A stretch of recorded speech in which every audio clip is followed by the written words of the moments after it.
Hello, hello, hello, good people. Hello, good people. I am Dr. Hollie Kelly, and this is Dr. Kelly's perspective for Monday, October 29th. Okay, you see that I have not even entitled this perspective because I was sitting here thinking through a lot of things, thinking through my weekend in particular, and realized there's a whole lot going on. And this theme for me of being overwhelmed keeps coming up. And this is what I'm talking about in particular. So this past weekend, a dear friend was in a musical based off of a true story that took place in Atlanta, Georgia, back in, hey, Miss Mary, back in 1913. So about 105 years ago. Anyway, there was a murder in the town of a 13-year-old, and a man who happened to be Jewish was charged and found guilty and given a death sentence, and all of his appeals, or rather appeals, went nowhere. But finally, the governor commuted the sentence to life in prison. But a mob came in, drug him out of prison, and hung him. No, it was mob justice. And the reason, hello for all who are joining me. The reason I bring that up is, first of all, I went to go see the play. It was called Parade. It's a Tony Award-winning musical, Parade. But and I hope I'm not being somber, but I am where I am this morning. So with that play and the fact that it was based off of a true story, fast forward 100+ years, and the same weekend we're having mass murder and chaos in a Jewish synagogue, and we are where we are in the United States, politically, socially, relationally, and I'm thinking, for me, maybe not everyone, but sometimes it's when I see all that is going on, and thank you for all who are joining me, it just gets overwhelming because it just seems like so much. It's too much. And every day it's something new, and my God, what next? What is going on? That we're just out of control. It just seems chaotic. We're in chaos. And for me, it can get like, oh no, this is just too much. And a feeling of being overwhelmed can come in. But I know that every time you're overwhelmed, your prefrontal cortex, which is your thinking capacity, gets hijacked, and you can't even think clearly. You can't articulate. You can't make forward momentum progress. And so I'm saying all of that to say, every time that comes on me, this is what I have learned to do, and I wanted to share it with you because, again, our communities, our world maybe appears to be out of control. And so I will back up. Hey, Marilyn, so good for you to join me. And my classmate out there. Hey, Junebug. Hey, Time. So it just seems as if rather than be overwhelmed, excuse me, with all that is going on in the chaos, we have a couple of choices. We can get stuck and frozen and paralyzed by fear and gripped into inaction and gripped into a place of imprisoning ourselves, or we can do and control the controllables. And so what I have had to do for myself this weekend, and I offer it to you in case you're in a place like that, where everything around you seems out of control and nothing but chaos. What can you do with what you have, with where you are right now, and the people that God has allowed you, has allowed to come and impact your sphere of influence.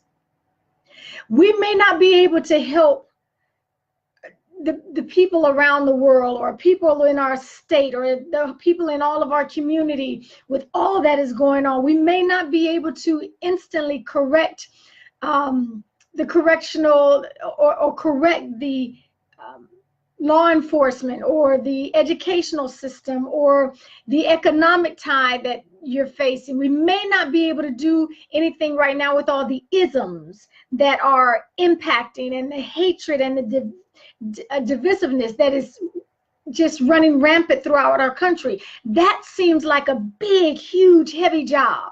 That seems like a lot.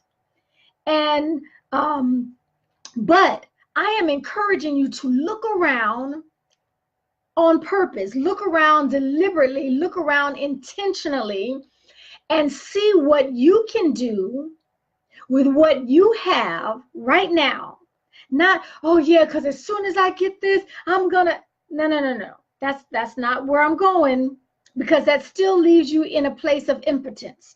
What can you do right now with what you have, with the people that are in your circle, the people that make up your sphere of influence? What can you do? What can you impact? What can you improve? Who can you encourage? What can you strengthen? Who can you challenge so that they can go out and do more and do better and become more effective, so that all the chaos that is happening around us, you can make an impact in that. And so this weekend for me, you know, I work with young people, middle school and high school people, and we talked a lot about choices, and did some work around the choices we make, and the fact that God has given us a powerful brain, this supercomputer that dictates, has a huge role to play in dictating what we do and how we do it and what we believe and where we can go with that. And so I know that the impact that I made on those lives this weekend will impact their future. And so whatever you can do to take back some power within your world, maybe not the larger world, but your world, which will impact. Everything has second, third, and fourth order effects. So that's where I was over the weekend, and we'll continue to move forward in today. You play a role. You individually, you do. Well, I can't do nothing about all that's going on, but you can do what you can do about and in about and in and for and with your world. As big of a platform that you have, it's your platform. And so I'm encouraging you not to allow a prison that you build for yourself by just feeling overwhelmed with all that is going on, and as if we are completely incompetent to impact the world around us. No, we all have something that we can do right where we are with what we have right now, impacting the lives that we're blessed to have in our circle. So do that. That's my challenge to you today. Just do not go on lockdown feeling angry, and yet you can do nothing about it. You can make this world, your world, a better place when you step in with deliberate intentionality and impact. Okay, so again, I couldn't even come up with a title for that. Here, what are you saying? I missed that. We need to be in our season. Don't let our season pass us by. We're in it. We are in our season. Just don't allow it to pass you by as if this were a season of inaction, a season of inactivity. Okay, that is my offering to you, and I'm hopeful that it was. Pay it forward. I like it, Marilyn. I like it. We have a role to play in this individually. Okay.